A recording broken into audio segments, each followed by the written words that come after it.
Dear students, welcome to all in my online class. Greetings to all those who are watching and enjoying my class. Now, you know very well that this class is for class 9 and it's English second paper class. In this class, I would like to teach you completing sentence. Completing sentence. একটা incomplete সেন্টেন্সকে complete করতে হবে, অর্থাৎ একটা অসম্পূর্ণ একটা বাক্যকে সম্পন্ন করতে হবে, সেটাই হচ্ছে কমপ্লিটিং সেন্টেন্স। একটা সেন্টেন্স ইনকমপ্লিট থাকবে, সেই সেন্টেন্সকে তোমাকে কমপ্লিট করতে হবে, সেটাই কমপ্লিটিং সেন্টেন্স। তো এই ইনকমপ্লিট সেন্টেন্সকে কমপ্লিট করার জন্য নির্ধারিত কিছু রুল রয়েছে, নিয়ম রয়েছে, সেগুলো তোমরা ফলো করলে, সেগুলো তোমরা অনুসরণ করলে তোমরা খুব সহজে সেগুলোকে কমপ্লিট করতে পারবে। দেখো, ইনকমপ্লিট সেন্টেন্সকে কমপ্লিট করার জন্য আমি কিছু গুরুত্বপূর্ণ রুল নিয়ে আজকে তোমাদের সাথে আলোচনা করব। আজকে আমি তোমাদেরকে কিছু গুরুত্বপূর্ণ রুল শেখাবো। একটু দেখো, কমপ্লিটিং সেন্টেন্স, ইনকমপ্লিট সেন্টেন্সকে কমপ্লিট করতে হবে, সেটাই আমাদের কাজ। একটু দেখো,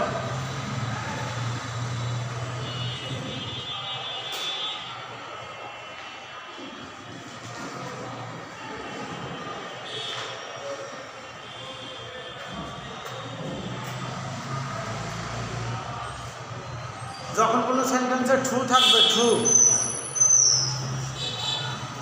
সেই সেন্টেন্সকে কমপ্লিট করার জন্য আমাদের কি করতে হবে তা একটু দেখো। যখন কোনো সেন্টেন্সে ট্রু থাকবে, ট্রু থাকবে,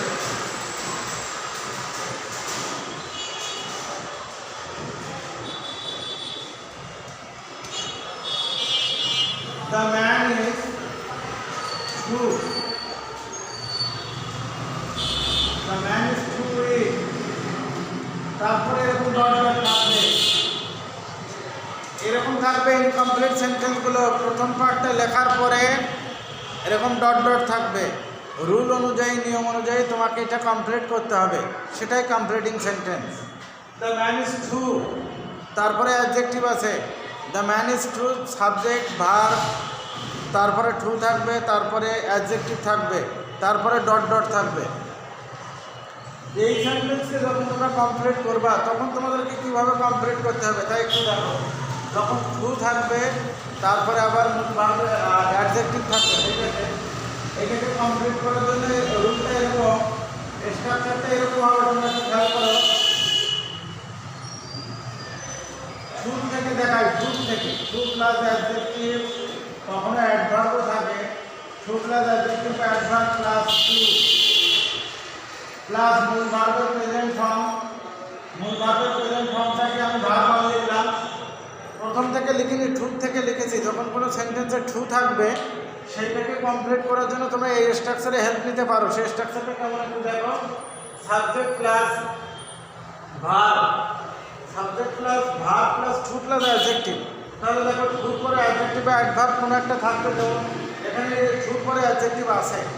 এরপরে আমাদের টু, তারপরে একটা যুক্তিসঙ্গত, যুক্তিযুক্ত, যুক্তিসম্পন্ন একটা মূল ভার্বের প্রেজেন্ট ফর্ম, তারপরে অবজেক্ট এভাবে দিতে হবে। মানে টু উইথ, টু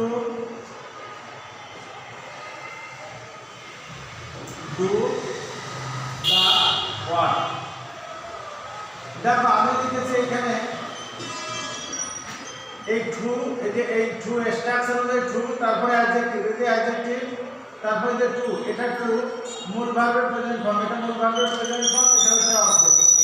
অর্থাৎ এই টু এর পরে অ্যাডজেক্টিভ বা অ্যাডভার্বের কোনো একটা আছে, তারপরে টু, তারপর মূল ভার্বের প্রেজেন্ট ফর্ম, তারপরে অবজেক্ট।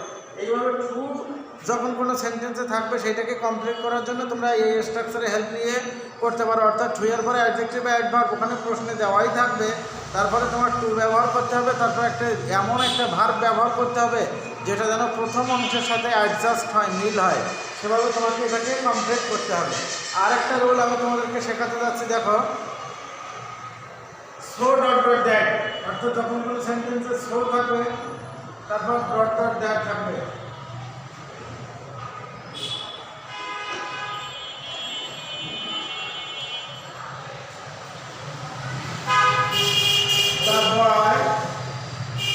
The boy is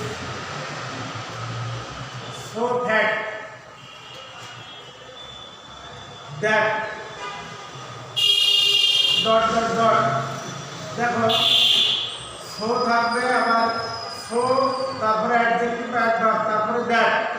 এইরকম ইনকমপ্লিট সেন্টেন্সকে যখন কমপ্লিট করবো, অর্থাৎ যে সেন্টেন্সে সো আছে তারপরে অ্যাডজেক্টিভ অ্যাডভার্ব আছে তারপরে দ্যাট আছে, সেইটাকে কমপ্লিট করার জন্য কোনো এইরকম একটা স্ট্রাকচারে হেল্প নিতে পারো।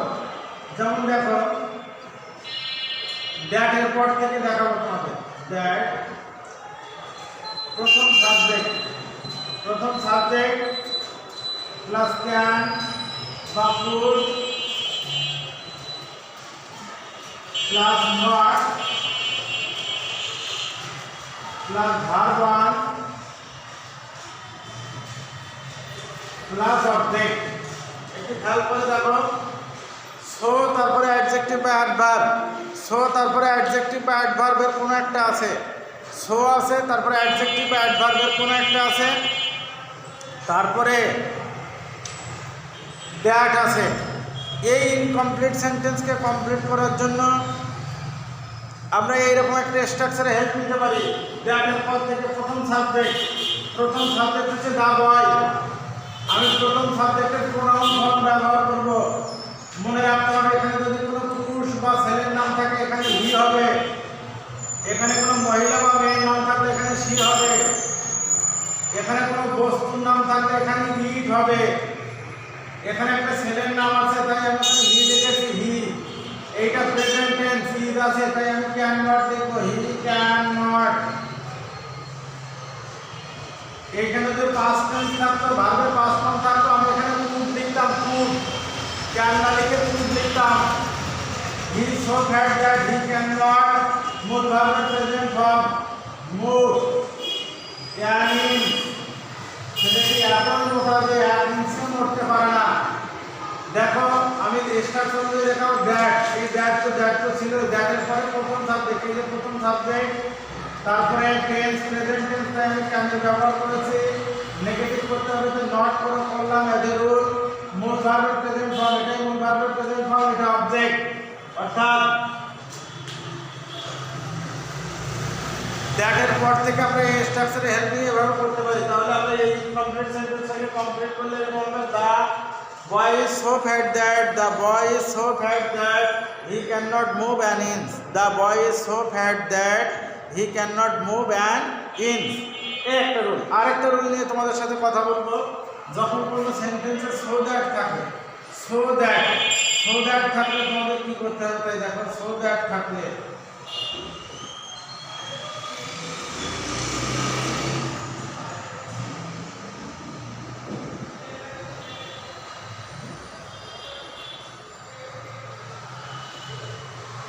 the boy reads more, the boy reads more, so that the boy reads more so that তারপরে ডট ডট। so that এর পর থেকে কি করতে হবে খেয়াল করে দেখো।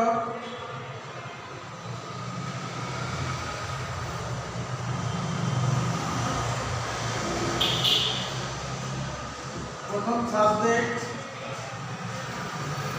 প্লাস ক্যান, ভার্বের প্রেজেন্ট ফর্ম প্লাস অবজেক্ট। দেখো যখন কোনো সেন্টেন্সে সো দ্যাট থাকবে, তখন আমি সেই সো দ্যাট থেকে দেখিয়েছি, প্রথম থেকে দেখাইনি। যখন কোনো সেন্টেন্সে সো দ্যাট থাকবে সেই ইনকমপ্লিটটাকে কমপ্লিট করার জন্য সো দ্যাটের পরে তোমার প্রথম সাবজেক্ট, তারপরে ক্যান, তারপরে মূল ভার্বের প্রেজেন্ট ফর্ম, তারপরে অবজেক্ট।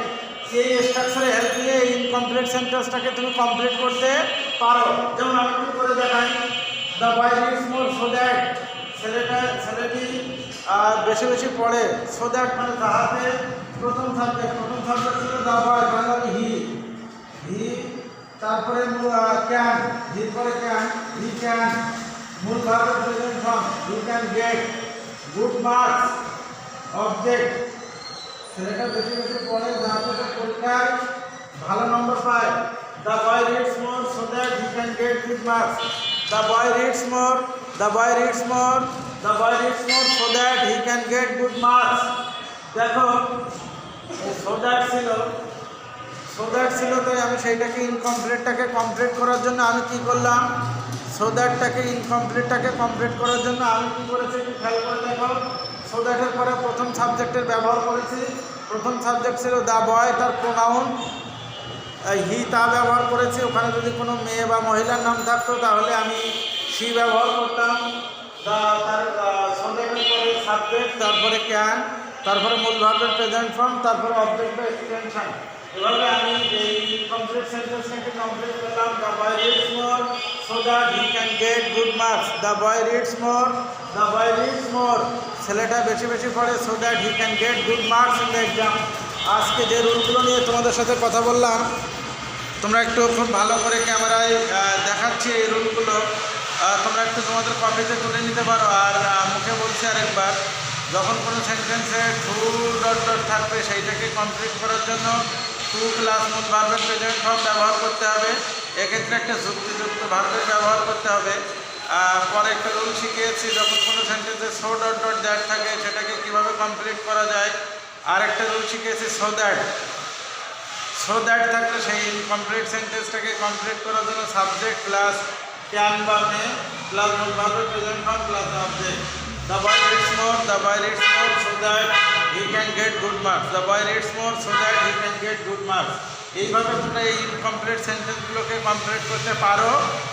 তোমরা এই রুলগুলো তোমাদের কপিতে তুলে নাও, তোমরা পরবর্তীতে প্র্যাকটিস করতে পারবে। কমপ্লিটিং সেন্টেন্সের আরও কিছু গুরুত্বপূর্ণ রুল আছে, সেই রুলগুলো নিয়ে আমি নেক্সট ক্লাসে তোমাদের সাথে কথা বলবো। আজকে এ পর্যন্তই। Okay, thank you everybody, thank you all.